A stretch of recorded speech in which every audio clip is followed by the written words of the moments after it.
أشهد أن لا إله إلا الله وحده لا شريك له وأشهد أن محمدا عبده ورسوله أما بعد فأعوذ بالله من الشيطان الرجيم بسم الله الرحمن الرحيم الحمد لله رب العالمين الرحمن الرحيم مالك يوم الدين إياك نعبد وإياك نستعين اهدنا الصراط المستقيم صراط الذين أنعمت عليهم غير المغضوب عليهم ولا الضالين. За последователи, които участваха в битката Бадър, за които продължих да ги разказвам. И миналия проповед беше в Германия, в който Абдулла бин Бай бин Салул, за него разказах. И за това, за баща на Абдулла бин Бай бин Салул, и свърших за него разказване за битката, че когато пророк саллаллаху алейхи ва саллям и слушайки на младите момчета, излизайки от Медина да воюва с неверниците, Абдулла бин Убай първо излизна с приятелите си, но в мястото на Охот той се върна с 300 хора, отказвайки се върна към Медина, казвайки, че пророк саллаллаху алейхи ва саллям не е слушал на мен. И бъдейки в Медина, той не е защитавал от враговете, които ние искахме. Той също каза, че това дали е война, това е, че ние да убиваме себе си. И каза, че аз няма да убивам себе си така. В началото в негото сърце имаше, той беше лицемер. И лицемер винаги няма кураж. И тук излизна, че той няма никакъв кураж. И когато се върна с приятелите си към Медина, и мусулманите бяха само 700, въпреки това, което беше битката. И мусулманите победиха, почти победиха, но най-накрая пророк саллаллаху алейхи ва саллям, не подчинявайки неговия заповед и правейки, изоставяйки мястото, мусулманите имаха вреда. След това положение Абдулла бин Салул и как той беше и как той за пророка саллаллаху алейхи ва саллям и за мусулманите и подигравал той и с лоши думи той използвал, строги думи използвал. Се разказвам за това малко, че приел исляма и обичта към пророка саллаллаху алейхи ва саллям също излиза. И това е явно, че той беше против баща си.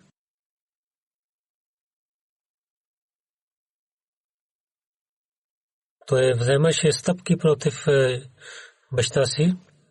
Ако това беше свързано тази стъпките с уважението на пророка Исляма, в книгата Сират Хатамун Набиин където разказват за началото, че как тези хора подиграваха. Мирза Башир Саиб пише, че в битката Охот, след битката Охот, лицемерите в Медина, и който нямаха кураж след битката Бадър, сега те имаха кураж. Абдулла бин Убай и неговите колеги явно подиграваха и обвиняваха, но пророк саллалаху алейхи ва саллям ги прощавал винаги.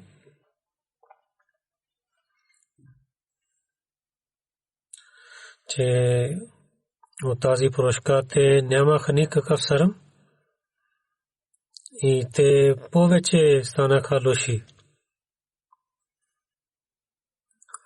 И глава на тези лицемерите Абдулла бин Убай,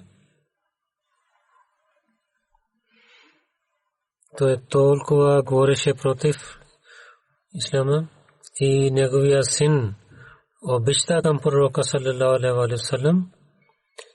Явно ясно става тези неща, че в 5 хиджри, че битката Бану Мусталик се връщайки оттам, пророк саллалаху алейхи ва саллям няколко дни мястото Муреси останал.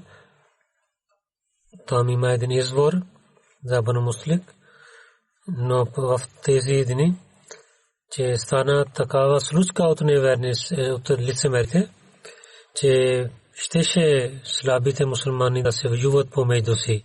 Но пророк саллалаху алейхи ва саллям знаел тези неща и неговото същество действало на сърцата и пази мусулманите да имат такава лоша случка. Един служеник на Умар, Джаджа, отиде да вземе вода от извора на извор.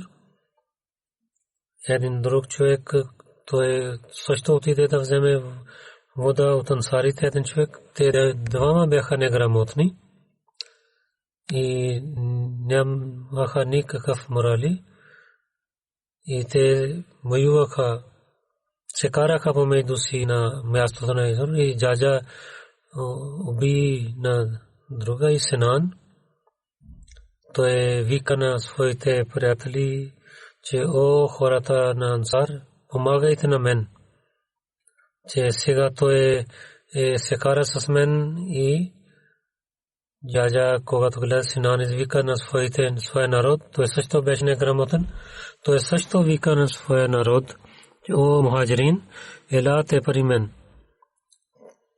Че Ансар и мухаджирин, кога слушаха, вземайки своите сабите, отидоха на този извор и там много хора се събраха. И щеше няколко младите момчета да се нападнат един на друг, но в такава преданост имат големите последователи от мухаджирин Ансар. Те говориха с тях и от така отихна това място. Пророк саллаллаху алейхи ва саллям слуша тези неща. Пророк саллаллаху алейхи ва саллям каза, че това не е грамота и той се стана ядосен. И така тази случка свърши. Но когато глава на лицемерите Абдулла бин Убай бин Сулул, който той участвал в тази битка към Бану Мусталик, когато той слушал тази случка, и той пак иска да този огън пак да изгари, и той на своите приятели, да пророка саллаллаху алейхи ва саллям и за мусулманите, той говори против тях и каза, че това е вашата вина, че вие, че тези мусулманите, които бяха много бедни, ги издадохте защита и сега те стават по-силни от вас. Сега може вие да няма да ги помогнете в бъдещето. Пак те се върнат от тук и оставят Медина. И И толкова той каза,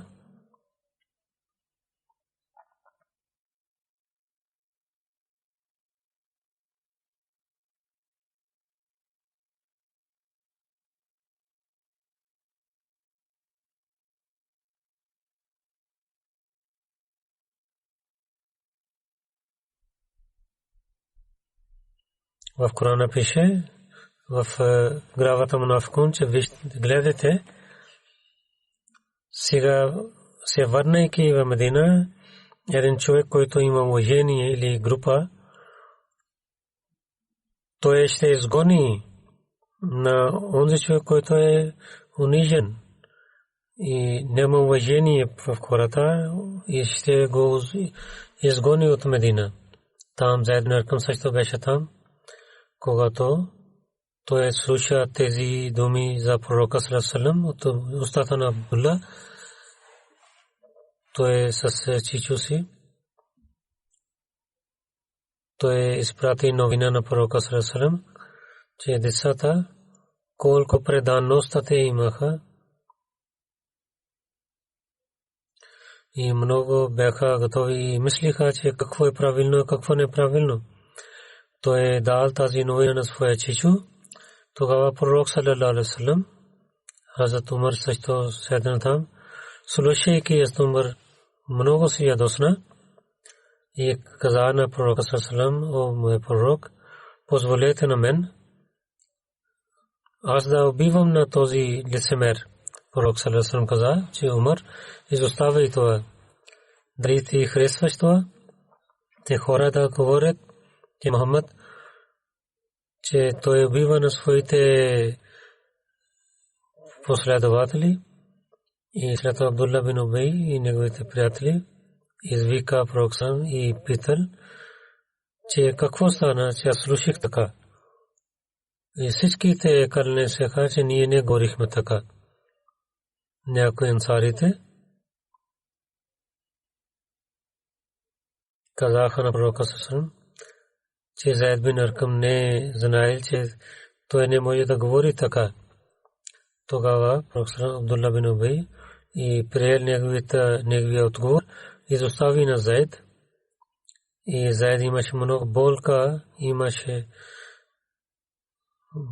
но след това откровение на Бога каза, че Зайд беше истински човек и лицемерите лъжеха. И тук пророк саллаллаху алейхи ва саллям и извикайки на Абдулла бин Убей и питал за истината. И на друга страна пророк саллаллаху алейхи ва саллям каза на Умар, че сега ще се върнем в Медина.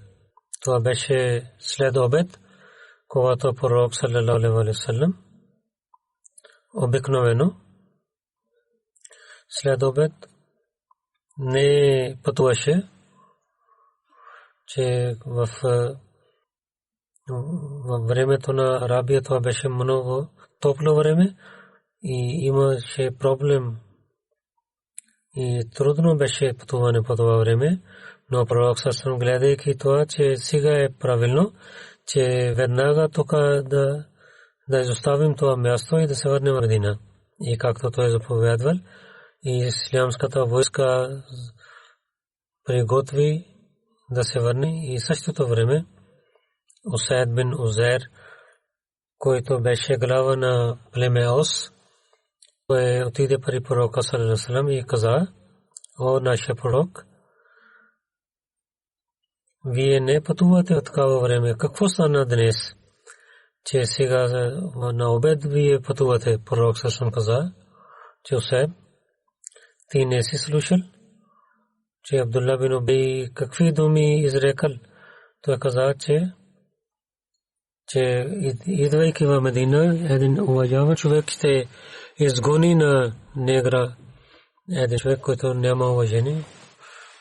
Усайд каза, че това е правилно, че вие може да изгоните на Абдулла от Медина. Кълна се името на Бога, вие имате уважение.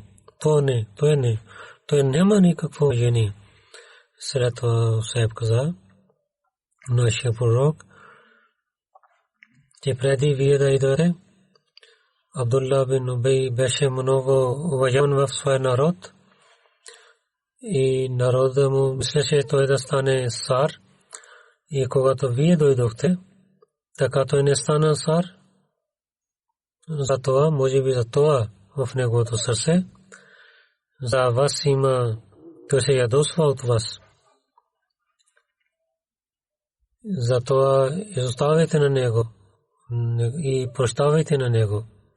Сейд Марко, Абдулла бин Убей неговия син, беше името Хубаб, но пророк саллаллаху алейхи ва саллям дал на него името Абдулла. Аз Абдулла, за когото разказвам, той имаше мене предаността, той имаше и страх, дойде при пророка саллаллаху алейхи ва саллям и се моли: о нашия пророк, аз слушах, че заради моя баща вие искате да дадете заповед, че убивате на него. Ако така вие решавате, дайте заповед на мен, аз сега ще убивам на него. Но не казвайте на някой друг, защото имам страх, че да не стане, че аз да стана неграмотен и аз да дам вреда на онзи човек, да убива на моя баща. Че търся прошка на Бога и да отивам в ада, не искам така. И да убивайки на мусулман да отивам в ада, не искам така. Пророк саллаллаху каза на него, че аз не искам така. Но ние ще прощаваме и сме меки на твоя баща. Но Абдулла бин Убей толкова имаше сила в себе си, когато войската се върна към Медина и Абдулла стана пред баща си и каза: кълня се в името на Бога, че ти няма да влизаш в Медина, докато от устата си да не казваш, че пророк саллаллаху алейхи ва саллям има уважение и ти си унижен човек. И Абдулла така говори пред баща си, че най-накрая той каза така. И тогава Абдулла го изостави. Ибн Саад в тези думи, тази случка каза, че когато пророк саллаллаху алейхи ва саллям каза на последователите да пътуват, синът на Абдулла бин Убей, Абдулла, той спира на своя баща и се слезна от камила и каза на своя баща: докато няма да казваш, че ти нямаш уважение и пророк Мухаммад саллаллаху алейхи ва саллям има уважение, докато няма да оставя на теб. Когато пророк саллаллаху алейхи ва саллям минал там, пророк саллаллаху алейхи ва саллям каза: изоставай на него. Какво той каза? Изоставай на него. Че каза, че аз кълня се, че докато той е жив в нас, аз ще прощавам на него. Освен това, също казват, че баща на Абдулла бин Убей каза: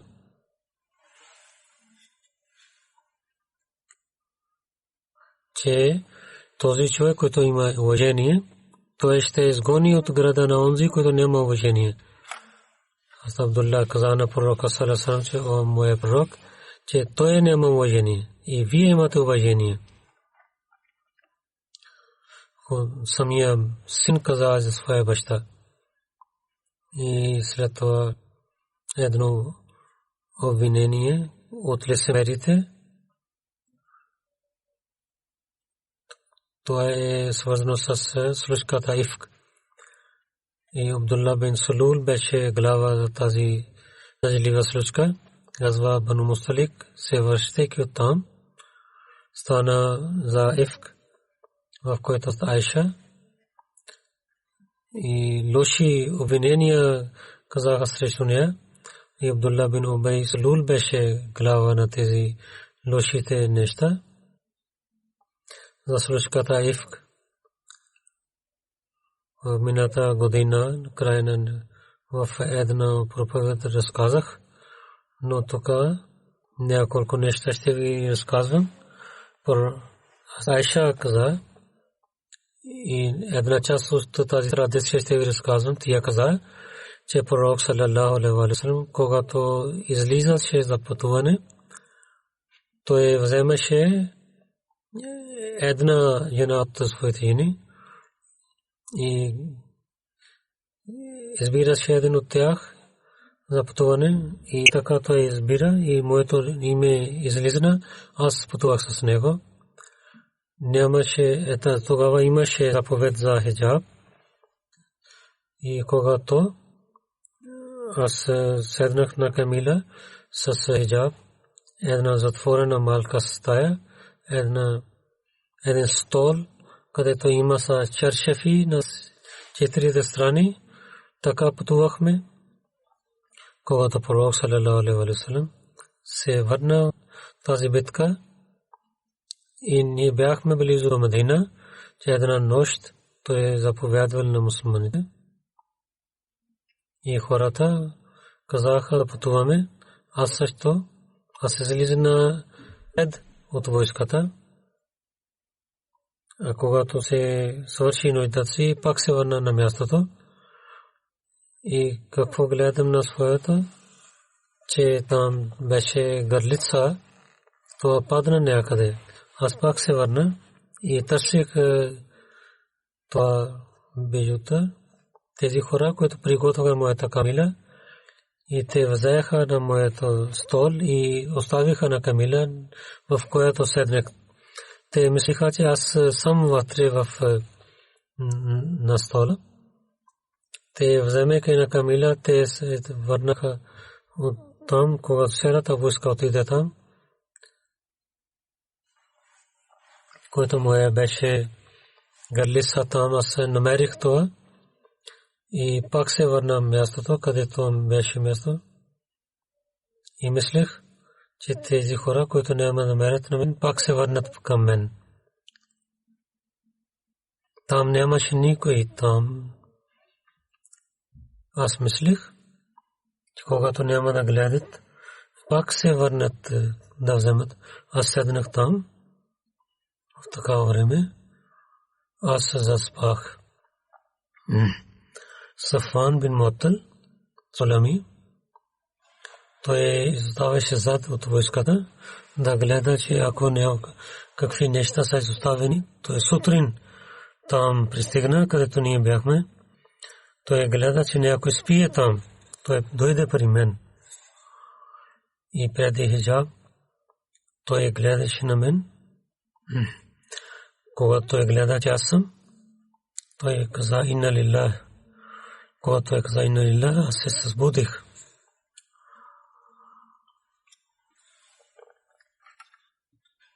След това се качих на неговата камила и той вземайки камила, той върви пред нас. Когато пристигнах в войската, до времето на тогава стана, че онзи човек, че обвинявайки на мен, който искаше наказанието Бога, и Абдулла бин Сулул обвиняваше за това, когато пристигна в Медина, там станаха болна за един месец и хората говориха за тази тема и аз бях болна. Каквото те не... Аз не знаех, че какво стана, че колкото аз имам съмнение, че не гледам, че пророк Сърсърм беше милостив към мен, когато бях преди болна. Просто влизаше, казваше салам алейкум, питаше как тия. Аз не знаех нищо какво говорят хората. Един ден уме миста, аз излязох с нея и излязохме с нея за нуждата. Тогава тия каза, че хората какво говорят за мен.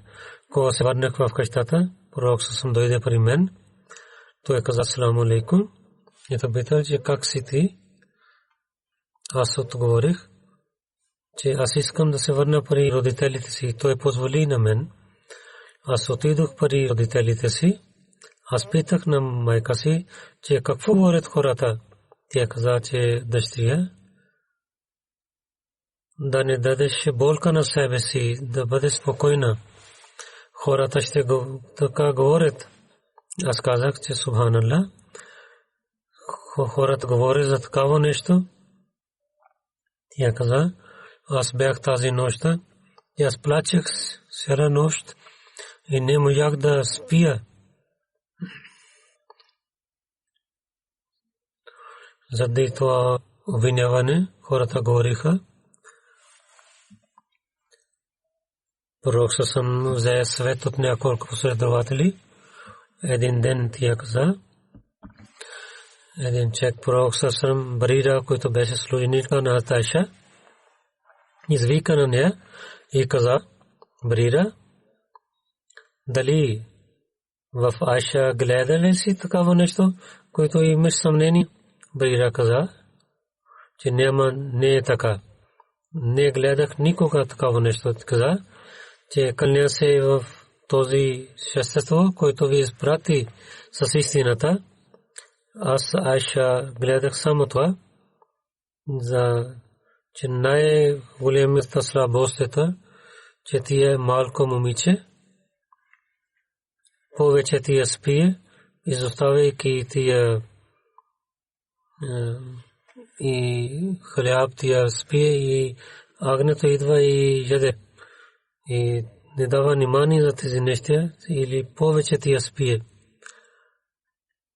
И пророк съм слушайки каза на последователи и Абдулла бин Убей Салул за него каза и каза пророк саллаллаху, че кой ще гледа на такъв човек, който дал болка на мен за моята жена. Той каза, че аз кълня се името на Бога, че в жена си, освен добрина, не гледам друго нещо в нея. И тези хора за такъв човек, те обвиняват такъв човек, че аз гледам добрина в него. И когато той идва при мен и моето семейство, той идваше с мен. Сам никога той не е дошъл. Най-накрая, накратко, Айша каза, че един ден пророк саллаллаху алейхи ва саллям питал мен направо, отговорих, че аз зная, че вие слушате това нещо, за което хора говорят помежду си. Хората обвиняват на мен. Ако казвам на вас, че аз не върших грях, и Бог знае, че аз не върших грях. Вие няма да мислите, че истина казвам. И ако казвам нещо, но Бог знае, че аз невинна съм, то вие сте мислите, че аз истина казвам, че всеки говори за това, някои последователи също говори за това. След това тя каза, че кълня се името на Бога, аз не гледам пример за вас и на вас, като баща на Юсуф. Той каза,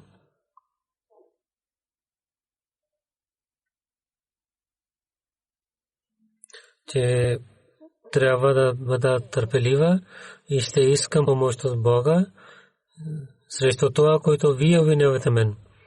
След това тя каза, дойдох на стаята си и мислих, че Бог ще прощава на мен и той ще каже на пророка, че аз съм невинна. Айша каза, че след това кълня се в името на Бога, че когато казах за това и пророк съм не остави своето място и там Абу Бакр беше и майка на Айша беше, когато тя каза тези думи на пророка, че никой не е излязъл от къщата, всички бяха там. В такава време и откровени дойде от Бога. Пророк съм много болка, когато имаше болка и пот излизаше от тялото, когато пророк саллаллаху излиза на това, той усмихваше. Най-първо той каза, че Айша да си благодарен на Бога, защото Бог каза, че ти си невинна. Майка ми каза, че ставай. отивай при пророка саллаллаху алейхи ва саллям. Аз казах, че името на Бога, че няма да съм благодарен на него и ще бъда благодарен само на моя Бог. Бог е дал това откровение.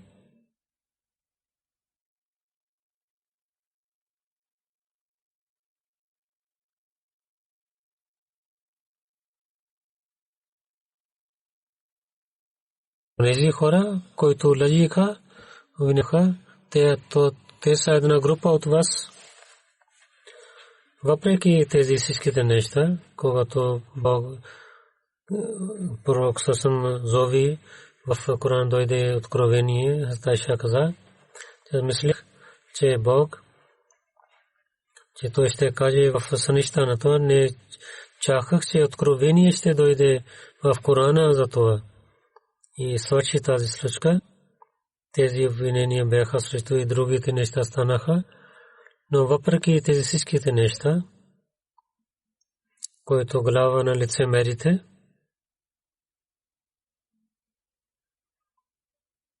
и пророк саллаллаху алейхи ва саллям винаги прощава на него.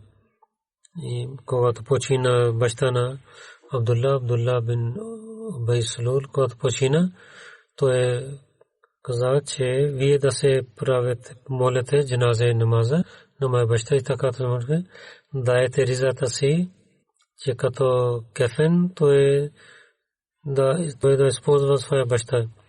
И така може би Бог да прощава на него. Пророк саллаллаху му дал ризата си. В друга традиция с тези думи, когато Абдулла, баща на Абдулла бин Салул почина, той отиде при пророка саллаллаху алейхи ва саллям и каза, че дайте своята риза, че то да прогебе на своя баща в тази риза и да се молите за него за прошка. Пророк саллаллаху дал на него своята риза и каза, когато ще свършите сърто нещо, извикайте на мен.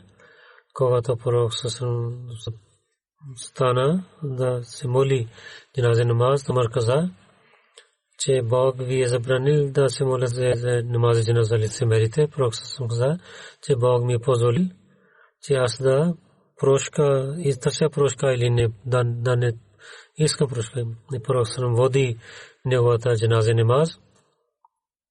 Когато пророк саллаллаху забранил, Бог забранил на пророка за винаги, след това пророк саллаллаху не водил намаз джаназа лицемерите. Там трябва да се запише, когато пророк саллаллаху извади на него и негова глава и стави на своята крака и се моли за него и да своята риза на него. В една традиция те Джабир бин Абдулла каза, когато беше битката Бадър и кафарите пленниците дойдоха, те нямаха дрехи.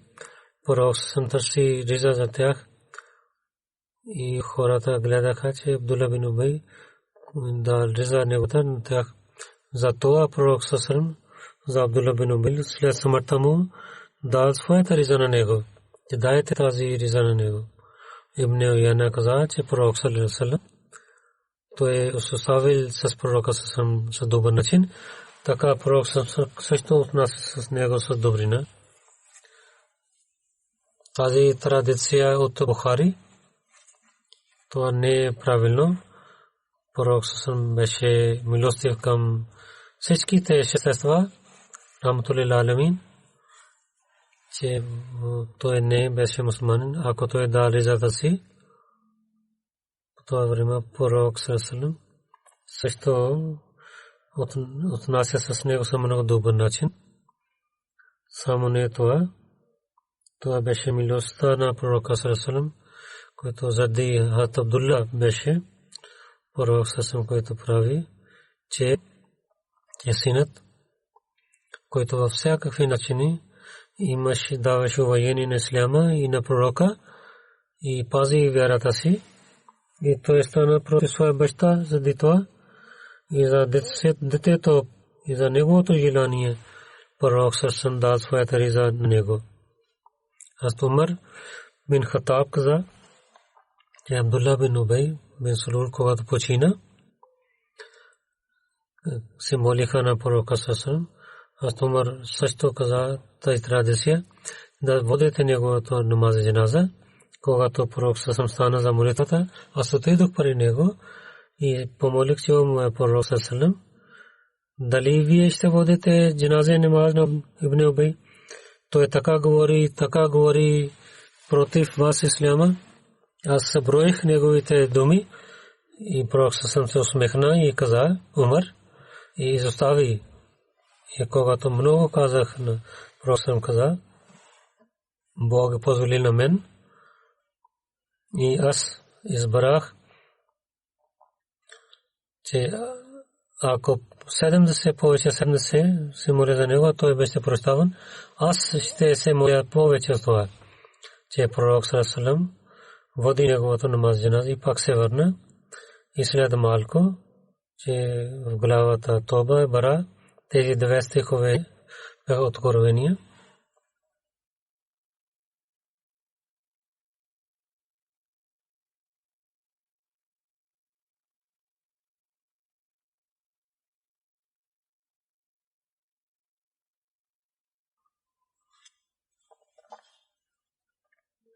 Когато някой почине лицемер, не трябва да водиш негото джаназа намаз.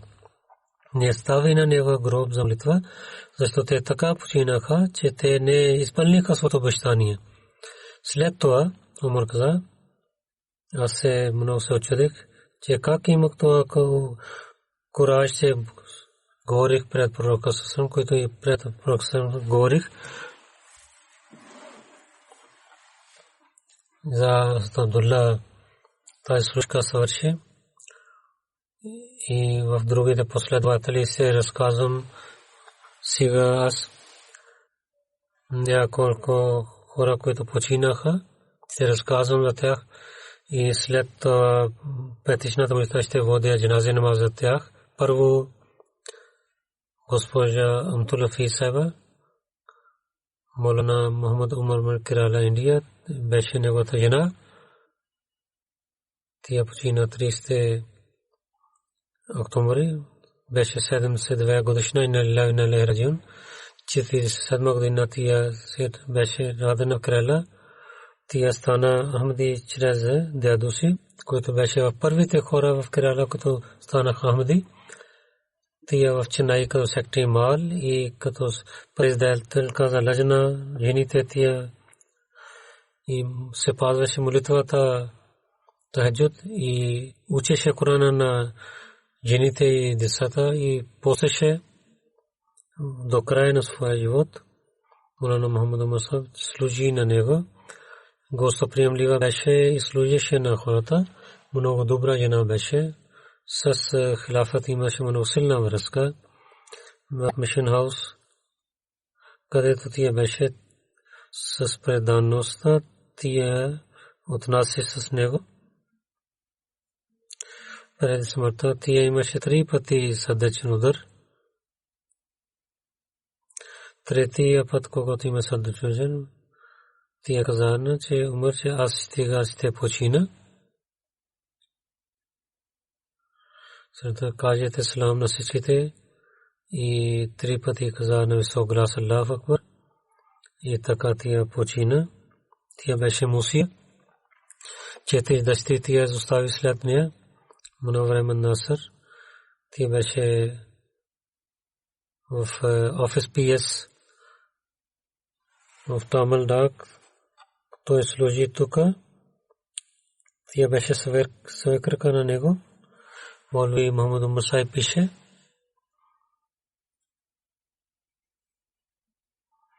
че в 61 година първи път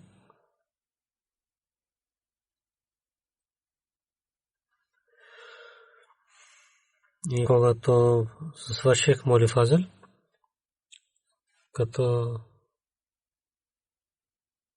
Мадраса Ахмадия, че учих там след в Хайдрабад служих. Там имаше една катастрофа. 67 година в Хайдрабад имаше много дъжд. Джобли Хал, там където имаха офиси, другия етаж беше за жените, трите етаж беше за мисионерите и повече част и падна долу на сградата. Аз не бях там, когато пристигнах след обед там и гледах, че селата трябва да е падна само една част беше и моя жена с тия стоеше там с едно малко момиче. Това беше едно чудо от Бога, където тия стоеше. Там беше паднала сграда. Тия не може да се скочи там. Не мислех, че как тия издаде. Файр бригадите донасяха стрелба. Някой нямаше кураж да пазят на майка и на един файрмен, който беше стар човек. Той каза, че аз давам моя живот. Аз ще пазя на тази майка и на детето.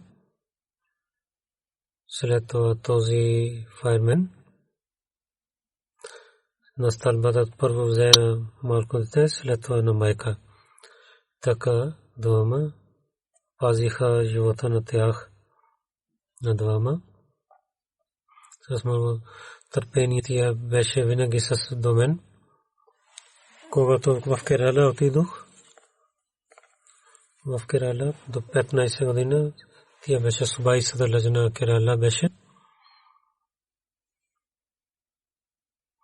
С много добър начин тя служи на джамата.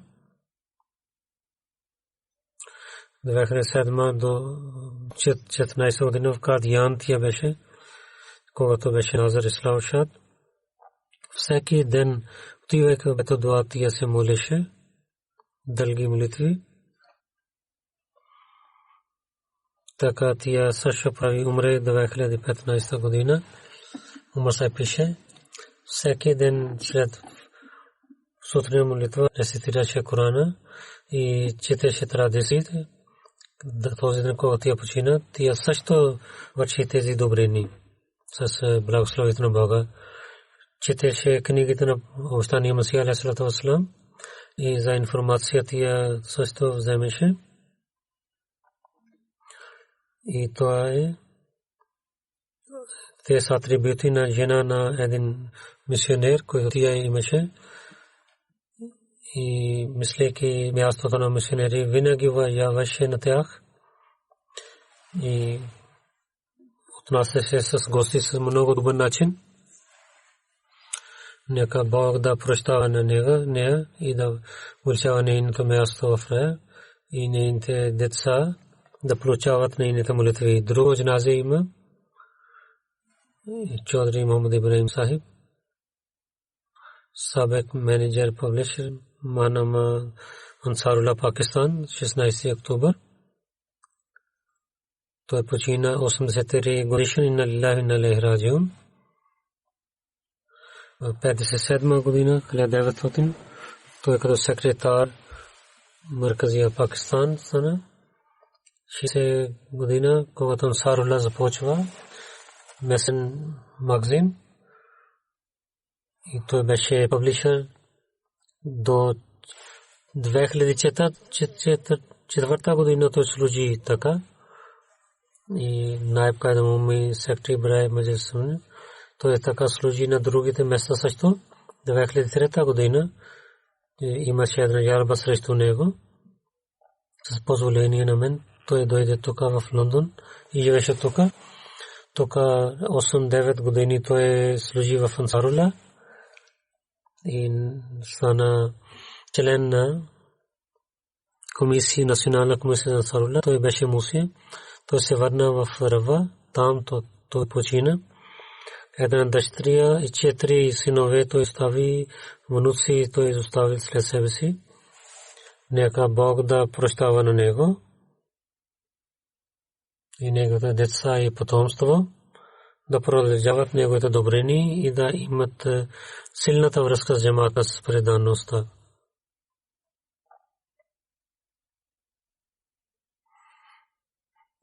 Когато беше менеджер Ансарулlah в Пакистан, там има служба, той имаше 26 жалби срещу него един месец той беше затворен заради Бога в затвора. Тето джназе Раджа Масуд Ахмад Сахиб, който Раджа Мохаммад Наваз Сахиб Пиндар Дирфа, неговия син беше. 19 октомври 69 годишен беше. Той почина след дълга болест. Инна лилляхи ва инна илайхи раджиун. В неговото семейство Ахмадият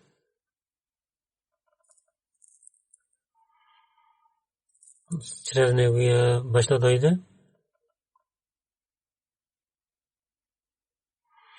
Раджа Мохаммад Али Сахиб Назар Бейтул Мал беше в такова време. 43 година. Той взе на него в събранието в Кадиян. Там той прави бейт.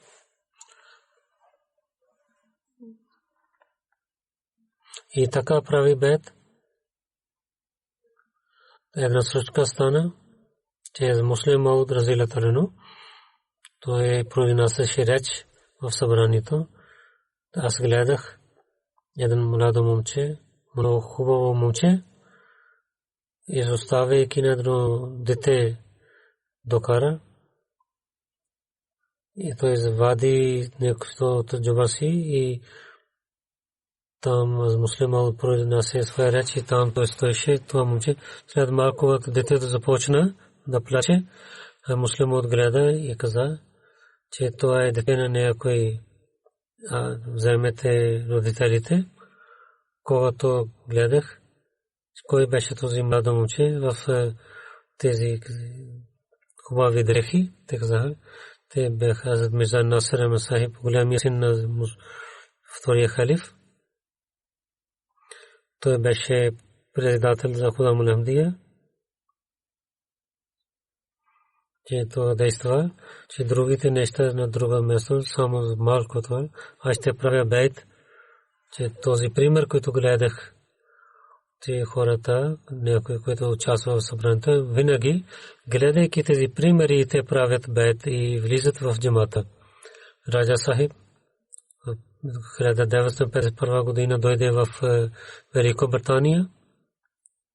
И тук Келфорд той стана първия председател. И неговата гаща беше използвана за център за джамата. Кайда Муми, Ансарула, Едишън сектори Васая и национален сектори Васая той беше. И когато за системата Васият казах да стане по-хубаво, той с много труд работи. И той поправи системата за Мусиян. С халифа имаше много силна връзка за джамати хора, той вояваше. Пазеше тахаджуд намаз и даваше данъка закат по пътя на Бога и помагаше на бедните. И много скромен човек беше, с благословието на Бога беше Муси. Жена и една дъщеря, двама синове той изостави. Нека Бог да прощава на него и да бъде милостив с него и да увеличава негото място в рая. С мен в коледж. Не беше с мен в моето време, той беше в коледж. Той им бяхме познати с един друг. Може да казваме, че ние заедно учихме в коледж в един клас. В Урду беше, там седахме заедно. Тогава той имаше много атрибути, аз гледах. Работеше за себе си. И както други момчета правят, той не правеше така. Нека Бог да увеличава неговото място в рая. Аллах Бак Садик, който Вакил Талим Рава, пише за него. Той беше, имаше много кураж. Джелам, джамията в Джелам, много стара джамия беше. И покрив беше много нисък и 84-та година беше след този закон. И джамаат не можеше да поправи сградите на джамия, но Раджа Сахиб с много кураж той взе тази работа да построи джамията и с много добър начин с Амир Сахиб той построи тази сграда с много добър начин и изоставяйки както нақша беше хол и прави там колоните и там покрив с много добър начин той сложи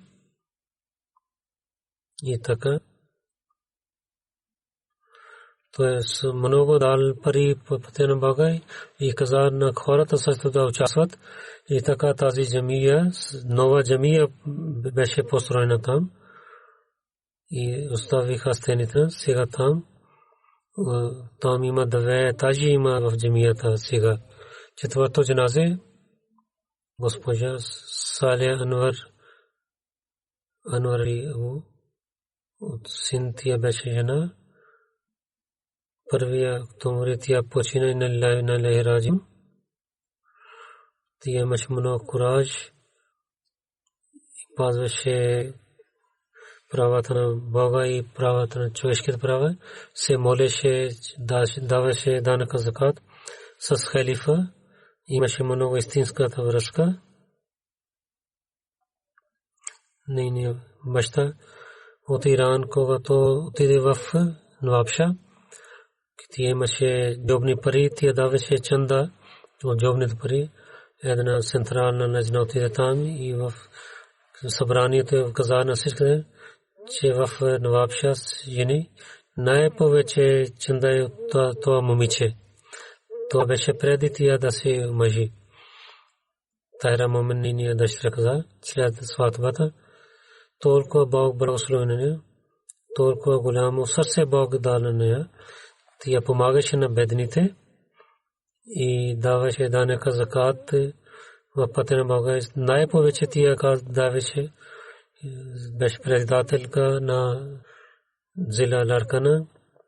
Винаги тя нейният пример беше много хубав пред жените. Тя имаше много кураж в Синд. Там, където хората бяха неграмотни, тя беше много далеч от местните традиции.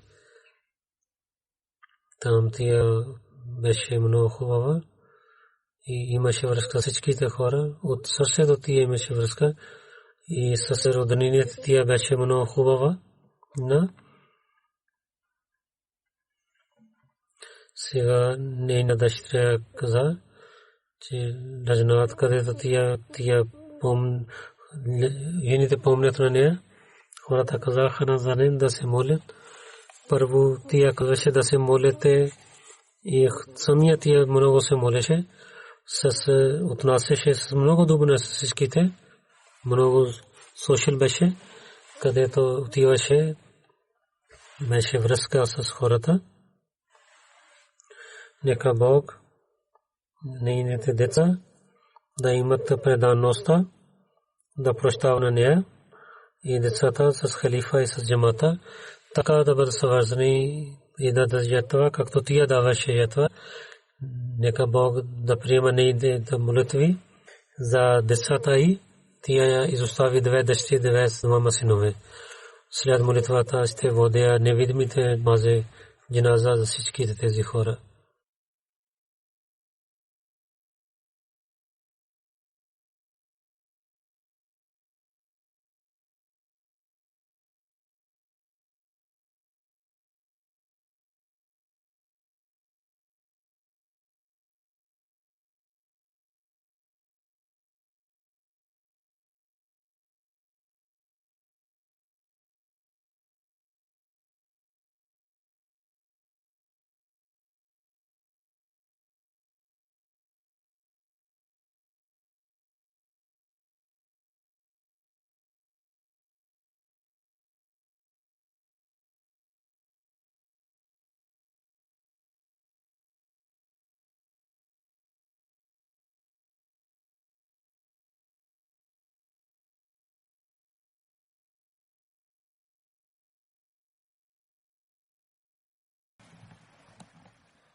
الحمد لله نحمده ونستعينه ونستغفره ونؤمن به ونتوكل عليه ونعوذ بالله من شرور أنفسنا ومن سيئات أعمالنا من يهده الله فلا مضل له ومن يضلل فلا هادي له ونشهد أن لا إله إلا الله ونشهد أن محمدا عبده ورسوله عباد الله رحمكم الله إن الله يأمر بالعدل والإحسان وإيتاء